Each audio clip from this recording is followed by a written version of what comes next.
My name is Fred Coury, and we are at my studio in North Hollywood, California. I'm a composer for television, film, sports, and all media, and I'm also a drummer. I've been known to dabble in drumming. I've been a musician my whole life. I started at the age of 5 as a violinist, and when I was 7, I was in the Beirut Conservatory of Music, and really heavy classical training until I was old enough to rebel. I started playing drums because there was a girl that played on the snare drum line, and I had to meet her, and that took me to the next step, which was being in a band. I wanted to be in a band, and Cinderella came along, and just everything was the perfect storm, and it happened, and I auditioned, and I got the gig, and I'm still in that band, and it's been 29 years. So our heyday was from '86 to the early '90s, and it was mind-boggling. And we came out, and 4 months later, we were playing arenas and kind of never stopped. One of the big highlights of playing in Cinderella, or a band that gets to play those things, is we played in Moscow, and it was 140,000 people. During that, I wanted to do other things because my mom always instilled in me, you're getting 15 minutes, and it could end at any time. So I never went down the path of it's a party. I always thought of it as a job, and like the greatest job ever. And I wanted to do something afterwards, so I started programming drums and programming instruments, and I've always been interested in recording. Here at my studio, I have a nice kind of mishmash, if you will, of analog and software. And the analog gear is mainly for the drums. I just came from the world of consoles, tape, and real mic pre's and real effects. And I love how I can combine all of that now with Cubase, and I can record my drums, I can edit my drums, but I still have an analog front end for those. I play on movies, I play on video games, live drums, and records. I'm still asked to do those things, so that's nice to have that. And as far as software goes, it's strictly Cubase. I just love it. It's second nature to me.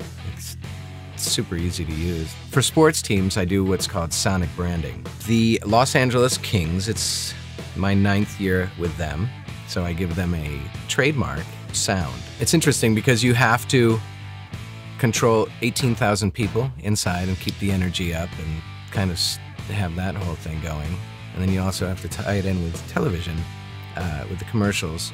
So if you're in the kitchen, the Kings commercial is on, you want to know it's the Kings without even looking up. So for the Portland Trailblazers, I do a lot of sound design for them, and I have to take a mix that either I've done or a piece of music that they have that's part of their old sound and make it right for the arena, which is a mono system.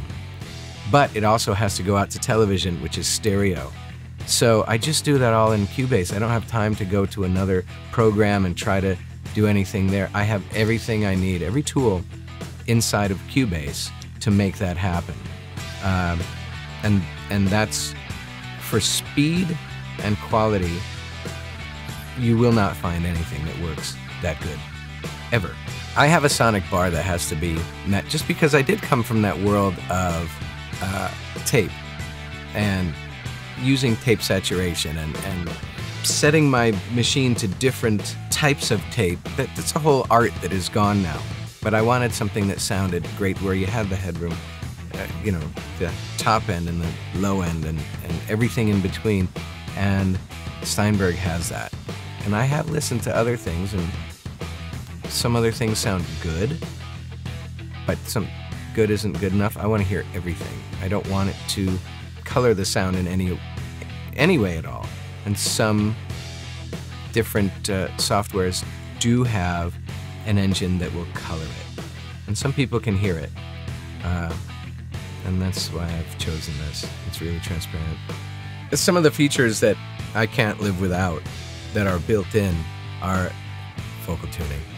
This makes it so easy to do because everything is, like I said, built in. So somebody comes in, they're out of time, maybe out of tune, maybe I'm singing out of tune, which I do most of the time. I can fix it quickly and seamlessly, and you can't really hear it.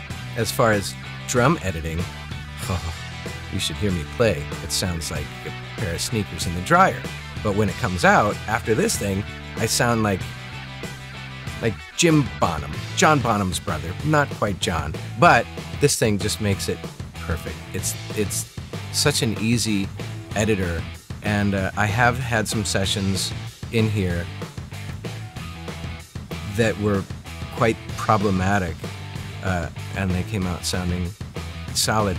So I did The Night Shift, which is NBC and Sony Pictures medical drama. Here, it's based in San Antonio, Texas, but any city, the cities all kind of look the same. The only way to tell, and nobody talks like they're from Texas in the show, well, some people do, but you can't really have a sense of place. The only way to do it is through the music. And to me, that has a lot of slide guitar and a lot of guitar work. And it's kind of, you know, the creators of the show and the showrunners, same people. One of them, Gabe Sachs, is a musician himself. Jeff Judah is all about, it has to be, I want the sense of place through the music. So I have Jamie Kime comes in and plays the real intricate, I play all the hacky stuff. He comes in and plays all the intricate guitars. So when I get a guy like that in here, they are very picky on what they use. They want to use live amps. I can't, we don't have the time. That's why drums, sometimes I'll use my real drums, mainly I use things in the box.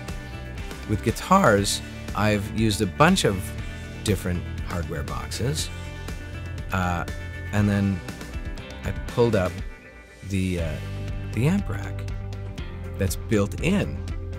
And he was like, oh my gosh, this feels like an amp. I want to use this. I was surprised, honestly, because most guys don't want to use software and they just want a mic and they want a whole room. And he went crazy for this thing so much that I bought him Cubase, and that's all he uses for all of his recordings now. And then the bass amp, Greg Ondo, when I first got this, before I got this, it's one secret he told me. He was like, wait till you hear the bass amp. And I was like, yeah, I'm sure it's gonna be great. But I trust him. And it's insane. It's unreal. So I use those a lot in my sessions. Whatever is in this engine sounds real and feels real. That's the most important thing, is the feel. When you play light or you play heavy, you feel the, I don't know how they do it. They're warlocks or wizards or something, but you feel the speaker move, you just feel it. I don't know how. Spooky. So a lot of the gigs when you're in TV or doing records for a company like Disney or something like that is you'll get the gig if you can get it done right now. So I had a Hannah Montana thing that I had to turn around drums for her movie, and I don't know what happened with the original tracks, but they needed drum tracks quickly. So they sent it over, and I needed to turn it around in a couple of hours and have it back for the room. And everything was already up. I had the whole drum thing ready to roll, and I just push record. They sent me the stems, I listened, got it done, got the gig, and it was one of the things that kind of really got me going in the world of Disney and television, because she was such a big artist and so cool, and she loves to rock, and yeah, the speed that, without having to think about what to do next, it's incredible. So, you know, 3 hours later, and I get a gold record from Hannah Montana. How cool is that? It's platinum, actually. I just found out it went 2 times platinum. So, and whether I'm working here or home, that's the incredible thing, is I could be 15 hours here and still have to go home and do something, or get a call in the middle of the night. We just did a picture change, blah, blah, blah, blah. And I can just wake up, walk into the other room. Same thing as rolling over there. I use the VST Transit so I can take this session here just pop it up, go home, download it, work on it, send it out or bring it back here. So I just can't stress enough how easy life is with Cubase. What do they say? Luck is being prepared for the opportunity? Yeah, well, Cubase makes you prepared for the opportunity.